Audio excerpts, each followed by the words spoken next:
السلام عليكم ورحمة الله وبركاته. هنركب في بيجو النهاردة 406 2006 شاشة 9 بوصة بدل الكاسيت ده.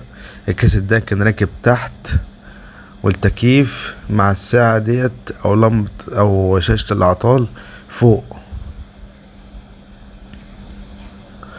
تمام، يبقى اللي احنا ركبناهم تحت دول كانوا فوق عشان نوسع الشاشة 9 بوصة. وزي ما انتوا شايفين اهو، فيشة على فيشة، شاشة 9 بوصة في بيجو 406 2006 ركبناها فوق اهو. كان التكييف وشاشة الاعطال دي فوق والكاسيت تحت. احنا حوشنا الكاسيت القديم ونزلنا التكييف والشاشة الاعطال تحت عشان نوسع للشاشة 9 بوصة. وادي منظر النهائي بعد تركيبها اهو. شايفين شكلها اتحولت العربية. بيجو 406 2006 شاشة 9 بوصة. ونشوفكم في تعديل جديد.